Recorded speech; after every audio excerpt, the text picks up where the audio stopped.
গোলকচন্দ্র নন্দী ছিলেন আমাদের ভারতের প্রথম একজন বিজ্ঞানী যিনি বাষ্প ইঞ্জিন তৈরি করেছিলেন, অর্থাৎ বাষ্প চালিত ইঞ্জিন প্রস্তুত করেছিলেন প্রথম আমাদের ভারতে এই গোলকচন্দ্র নন্দী। তাহলে আমরা কি বলবো, প্রথম বাষ্প ইঞ্জিন প্রস্তুত করেন, বাষ্প ইঞ্জিন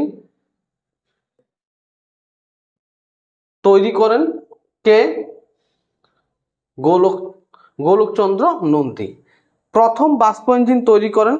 এটা শুধুমাত্র ভারতে, কিন্তু পুরো পৃথিবীতে নয়। মূলতভাবে একটা ঘটনা তোমাদেরকে বলি।